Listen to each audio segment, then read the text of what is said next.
আমাদের মধ্যে নীতিগত জায়গায় ভিন্নতা থাকবে, পলিসির ভিন্নতা থাকবে, কিন্তু এই বাংলাদেশকে ধারণ করার ক্ষেত্রে এই সংসদের আমরা যারা আছি আমাদের কোনো পার্থক্য থাকবে না, সেটা আমরা নিশ্চিত করতে চাই মাননীয় স্পিকার। রিজিওনাল বিষয়গুলোতে আমাদের খেয়াল রাখা প্রয়োজন মাননীয় স্পিকার। আমরা এমন একটা রিজিওনে, আঞ্চলিক একটা অবস্থায়, পৃথিবীর এমন একটা স্থানে আমাদের অবস্থান যেখানে আমরা অনেকগুলো বাস্তবতার সঙ্গে আমরা জড়িয়ে আছি। এই বাংলাদেশে শরণার্থীদের ঢল নামানো হতে পারে সেই ধরনের চক্রান্ত আশেপাশে চলছে মাননীয় স্পিকার। বিভিন্ন জায়গায় রোহিঙ্গারা অলরেডি চলে এসেছে, আবার আমাদের প্রতিবেশী দেশ থেকে আবার যে মুসলমানদেরকে বের করে দিয়ে আমাদের দেশে শরণার্থী হিসেবে ঢল নামানো হবে না, তার কোনো গ্যারান্টি নেই মাননীয় স্পিকার। এই কারণে আমরা এই বাংলাদেশের যারা মানুষেরা আছি আমাদেরকে একতাবদ্ধ থাকতে হবে। আমরা সেই ৭১-এ ২৪-এ প্রত্যেকটা সময় জাতিগতভাবে আমরা যেমন একত্রিত হতে পেরেছিলাম, তেমনি ভাবে এই বাংলাদেশের স্বাধীনতা সার্বভৌমত্বের উপরে, বাংলাদেশের জনগণের উপরে যদি কোনো ধরনের পরাধীনতা চাপিয়ে দেওয়ার চেষ্টা করা হয়, সেই সময়টা তো আমাদেরকে ঐক্যবদ্ধ থেকে বাংলাদেশের জন্য কাজ করতে হবে মাননীয় স্পিকার।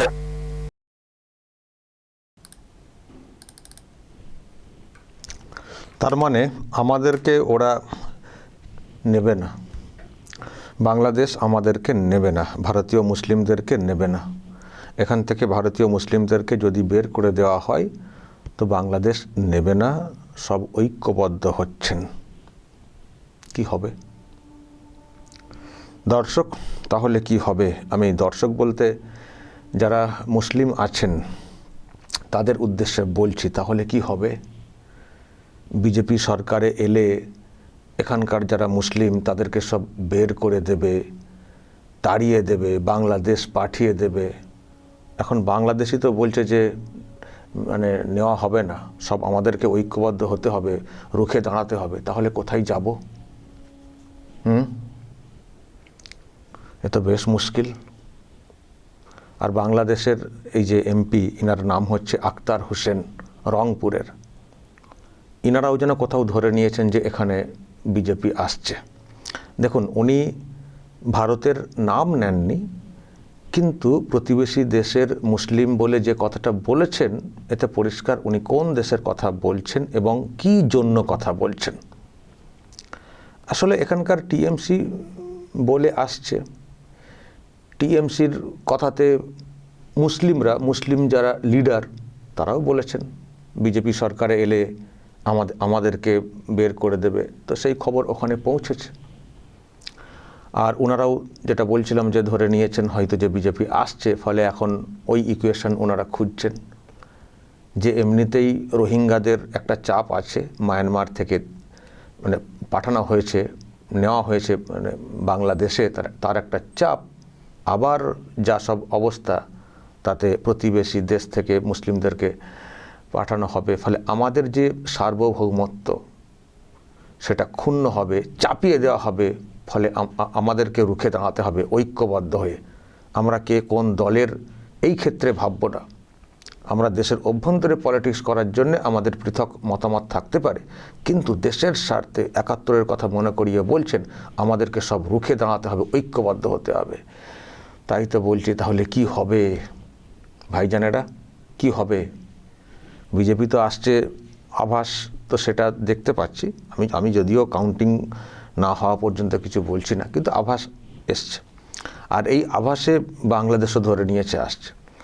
তো এখন যদি ওই টিএমসির কথা মতো আমাদেরকে বের করে দেয় বিজেপি সরকার, তাহলে আমরা কোথায় যাব? কোথায় যাব? খুবই চিন্তার, খুবই চিন্তার। কেন বাংলাদেশ নেবে না? ওদের একটা সিএ মতো একটা আইন করে নেবে না?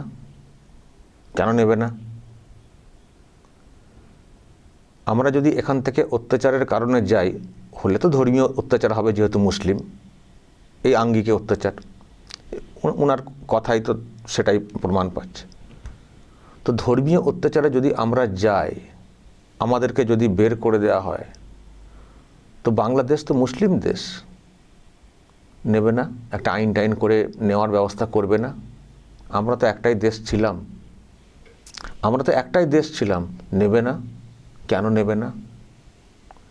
বাংলাদেশে যারা হিন্দু, মানে ওখানের সংখ্যালঘু, তারা ধর্মীয় অত্যাচারে অত্যাচারিত হলে তাদেরকে এই দেশ ভারত বলছে নেব, কারণ ধর্মের ভিত্তিতে দেশটা যেহেতু ভাগ হয়েছে, ফলে ধর্মীয় অত্যাচারে যদি কেউ অত্যাচারিত হন, তারা আসতে চাইলে আমরা নেব, তার জন্যে বিধান করা হয়েছে CAA। তো ভারত যদি করতে পারে ওখানে যারা সংখ্যালঘু তাদের জন্যে এখানে ঠিকানা দেওয়ার ব্যাপারে, তাহলে বাংলাদেশ কেন করবে না? কেন বাংলাদেশ বলছে আমাদেরকে সব রুখে দাঁড়াতে হবে, ঐক্যবদ্ধ হতে হবে? কেন? মায়ানমারের ব্যাপারটা অন্য, রোহিঙ্গাদের নেওয়া না নেওয়া সেটা অন্য বিষয়, কিন্তু কিন্তু ভারতের যারা মুসলিম তাদের ক্ষেত্রে কেন এই রকম কথা বলা হবে? আপনারা মায়ানমারের মুসলিমদেরকে নিয়ে নিলেন, আর ভারতের মুসলিমরা যে দেশটা একসঙ্গে ছিল, ধর্মের ভিত্তিতে জাস্ট ভাগ হয়েছে, তো সেই দেশের মুসলমানদেরকে নেওয়া হবে না, রুখে দাঁড়াতে হবে, চাপিয়ে দিলে আমরা নেব না। কেন বলছেন? কেন বলছেন? আমরা তো মায়ানমারের যারা মুসলিম রোহিঙ্গা তাদের থেকে তো আমরা তো আপন, তো তাদের থেকে তো আমরা আপন, আমরা তো একই দেশের বাসিন্দা ছিলাম। তাহলে কেন নেবেন না? একটা বিধান করবেন না যে ভারতীয় মুসলিম যারা ওখানে ধর্মীয় অত্যাচারে আসতে চাইছেন তাদেরকে আমরা জায়গা দেব, যেহেতু আমরা মুসলিম প্রধান দেশ, তার জন্য এই বিধান করলাম। একটা পার্লামেন্টে সেই বিধান পাশ করবেন না? সেটা না করে পার্লামেন্টে বলছেন কি করে রোখা যায় সেই চেষ্টা করতে হবে। তাহলে কোথায় যাব আমরা? দর্শক, আমি তো এই বক্তব্যটা শুনে খুব চিন্তায় পড়ে গেছি। কোথায় যাব? আমাদের কি দুর্দশা হবে? হ্যাঁ, এখন যদি বিজেপি রাখে ভালো, না হলে যে কি হবে আমাদের, খুবই চিন্তায় পড়ে গেলাম বাংলাদেশের এই অবস্থান দেখে। এই রকম করবে বাংলাদেশ, এই রকম ভাবতে পারেনি যে মুসলমানরা অত্যাচারের কারণে যদি যেতে চান রুখে দাঁড়াতে হবে, আগাম আভাস ওনারা পেয়ে এই সব বলছেন, তাহলে আর কি দরদ হলো? মুসলিম দরদ আর তাহলে কি হলো? বোঝার আছে। এবার বুঝুন, এখানে যারা মুসলিম আছেন, এখানকার যারা মুসলিম তারা বুঝুন কেন বাংলাদেশি মুসলিমদেরকে আমরা জায়গা দিতে চাই না। আমরা বলতে আমি কেন এইসব নিয়ে বলে থাকি যে হতে পারেন মুসলিম, কিন্তু আপনারা অন্য দেশের, এখানে কোনো জায়গা নেই। কেন বলি এবার বুঝুন। খুব তো বাংলাদেশ প্রীতি দেখান। বাংলাদেশের কোনো মুসলিম যেভাবেই এখানে ঢুকুক না কেন তাদেরকে রাখতে দিতে হবে, কারণ তারা মুসলিম। তাদেরকে কেন জায়গা দেওয়া হবে না? CAA-তে কেন মুসলিমদেরকে নাগরিকত্ব দেওয়ার বিধান থাকবে না? এই যে খুব বড় বড় কথা বলেন, তাহলে কেন বাংলাদেশের লোকেদেরকে বলছেন না? কেন বলছেন না যে আমরা এখানে যারা বাংলাদেশি মুসলিম যারা আসছেন তাদেরও নাগরিকত্ব দেওয়ার জন্য আওয়াজ তুলছি, আর আপনারা বলছেন এপার থেকে গেলে রুখে দাঁড়াবো, নেব না? কেন বলছেন না? কেন বলবেন না? বা এই যে MP বলছেন, কি ভাবছেন? কি রিয়াকশন আপনাদের? দিচ্ছেন তো ভালো করে। এবার ভাবুন কোথায় যাবেন, লোটা কম্বল নিয়ে কোথায় যাবেন?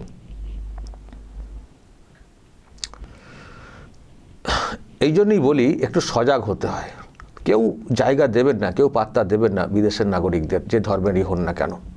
দেওয়ার কথা না, তো দেওয়ার কথা না। এক একটা দেশ সেই দেশের নাগরিকদের একটা জায়গা দেবে, অন্য দেশের কেন দেবে? কিন্তু তা সত্ত্বেও ভারত একটা মহান দেশ, যে দেশ বলেছে যে ঠিক আছে, পাকিস্তান, আফগানিস্তান, বাংলাদেশ মুসলিম প্রধান দেশ, ওরা ওদের মতো করে চলতে চায়। তো যদি ওখানে অন্য ধর্মের কেউ ধর্মীয় কারণে অত্যাচারিত হন, যদি আমার দেশে আসতে চান তারা, আমরা জায়গা দেবো।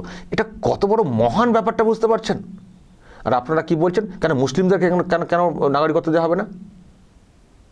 মুসলিমদেরকে কেন দেওয়া হবে? বিধানটা কি? বিধানের শুরুতেই তো বলা হচ্ছে ধর্মীয় অত্যাচারে যারা আসবেন। তো মুসলিম প্রধান দেশে মুসলমানরা কেন ধর্মীয় অত্যাচারে আসবেন কেন? মুসলিম প্রধান দেশ বাংলাদেশ, সেখান থেকে মুসলমান, তারা মুসলমানরা মুসলমানদের অত্যাচারে চলে আসবেন, ধর্মীয় অ্যাঙ্গেলে অত্যাচারে চলে আসবেন।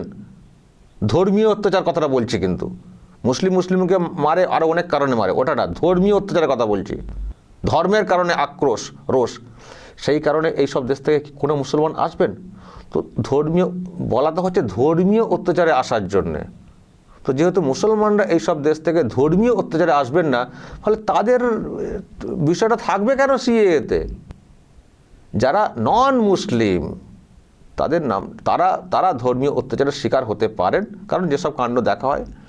তো সেই জন্য ভারত বলেছে ঠিক আছে, জানি অন্য দেশের শুধু হিন্দু না, কিন্তু খ্রিস্টান আরও সব যারাই সংখ্যালঘু আর কি ওসব দেশে সবার ক্ষেত্রেই বলা হয়েছে, যারা সংখ্যালঘু আছেন আমরা জায়গা দেব, আমাদের চাপ আসবে কিন্তু দেব। তো এই কথাটা কেন বাংলাদেশ বলতে পারছে না? কেন এই কথাটা বাংলাদেশ বলতে পারছে না? অন্তত এটা বলুক না যে আমরা কিন্তু সবাইকে জায়গা দেব না, প্রতিবেশী দেশ থেকে ধর্মীয় অত্যাচারে যারা আসবেন তাদেরকে জায়গা দেব, মানে যারা সংখ্যালঘু, তার মানে এখানে মুসলিম, আমরা হিন্দুদের বা অন্যদেরকে দেব না। ভারতও বলবে না যে আপনারা হিন্দুদেরকে নেন, বা এই রকম দাবি কেউ করবেন না। কেন করবেন?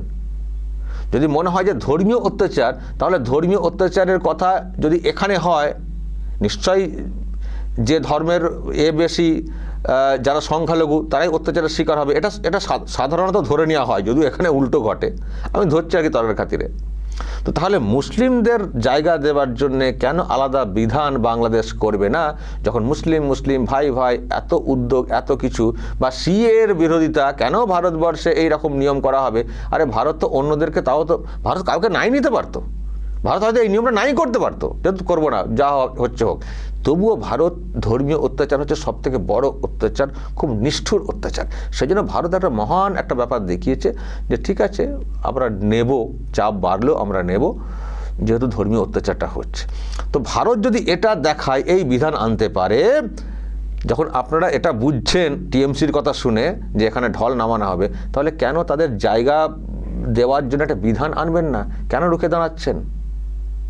এই প্রশ্ন বাংলাদেশের এইসব এমপিদেরকে করবেন না, এখানকার ভাইজানেরা যারা বলছিলেন যে বিজেপি এলে হটিয়ে দেবে, এই করবে সেই করবে। তো এবার কিছু বলবেন না? এই যে ওখান থেকে এরকম সব দরজায় এঁটে দিচ্ছে, কোথায় যাবেন ভাবুন, এবার ভাবুন কোথায় যাবেন। ফলে যারা এই সব নিয়ে অনেক কথা বলছিলেন তাদের সামনে আমার মনে হয় এটা একটা বিরাট জবাব, যারা খুব লম্পজম্প করে থাকেন বাংলাদেশ করে, বাংলাদেশ মুসলিম অমক তমক করে, আজকে মানে এই বক্তব্য সামনে আসার পরে প্রমাণ হয়ে যাচ্ছে কোনো দেশেই কিন্তু এই সব জায়গা হবে না, আর কোনো দেশই অন্য দেশের লোকজনদেরকে নিতে চায় না, সে তাদের নিজেদের ধর্মের লোকেরা হলেও। তবুও ভারতবর্ষ একটা বিরাট উদারতা দেখিয়েছে ধর্মীয় অত্যাচারিত লোকজনদের আশ্রয় দেওয়ার নীতি তৈরি করে।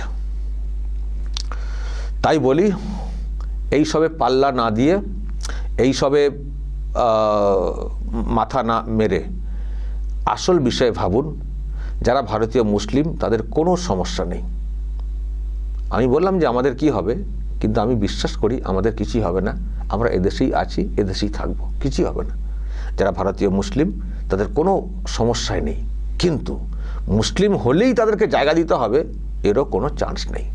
ওপার থেকে আসবেন, অবৈধভাবে ঢুকবেন, তাদেরকেও জায়গা দিতে হবে। না দিলে বলো মুসলমানদেরকে অত্যাচার করা হচ্ছে বাংলাতে কথা বলার জন্য, হতে পারেন বাঙালি, মানে বাংলা ভাষায় কথা বলেন, তাদের কোনো জায়গা হবে না। আর তাদের জন্য আমরা কিন্তু কাঁদবো না। ভারতীয় মুসলিম যারা ওপার থেকে এসছেন, হতে পারেন মুসলিম, হতে পারেন বাংলাভাষী, বাঙালি বলে মুসলিম বলে তাদের জন্য আমরা কাঁদবো, এটা হবে না। যারা এসছেন অবৈধভাবে, মানে কেটে পড়ুন, কোন দিক দিয়ে যাবেন সেটা ভাবুন। ওনারা তো এইসব করছেন, প্রতিরোধ না কি গড়বেন বলছেন, কোন দিক দিয়ে এসেছেন চলে যান, নিজেদের আইডেন্টিটি দেখান, কেটে পড়ুন। কারণ ভারতবর্ষে এই বিজেপি সরকার এলে এটা ঠিক, যারা অবৈধ অনুপ্রবেশকারী তাদের স্থায়ী ঠিকানা এখানে হবে না, এখানে হবে না। ভারতবর্ষ ভারতীয়দের জন্য। তাহলে যে কেউ আসবেন, ঢুকে পড়বেন অন্য কোনো উদ্দেশ্য নিয়ে, এসব কিন্তু হবে না, এটা বলতে পারি। আবারও বলি শেষে, যারা ভারতীয় মুসলিম তাদের কোনো চিন্তা নেই, এমনকি যাদের ভোটার কার্ড হয়নি এই দিদিমণির পাকামোর জন্যে, মানে কোঅপারেট না করার জন্যে মুসলিম, তারাও চিন্তা করবেন না, আপনাদের ভোটার কার্ড আইডি কার্ড হয়ে যাবে, আপনাদের কোনো চিন্তা নেই। যারা জানেন, যারা এখানকার নিশ্চয়ই তারা জানেন, তাদের কোনো চিন্তা নেই, তারা নিশ্চিন্ত থাকতে পারবেন। কিন্তু অবৈধ অনুপ্রবেশকারীদের কোনো ঠিকানা এখানে হবে না। দেশকে সুরক্ষিত রাখতে হলে এই রকম কঠোর সিদ্ধান্ত নিতে হয়, আর সেই জন্যই তো পরিবর্তন প্রয়োজন। এখন দেখা যাক রেজাল্ট কী হয়। দর্শক বলবেন, যদি আপনাদের এই নিয়ে আরও কিছু বলার থাকে অবশ্যই বলবেন কমেন্ট বক্সে। নজর রাখবেন আরামবাগ টিভিতে।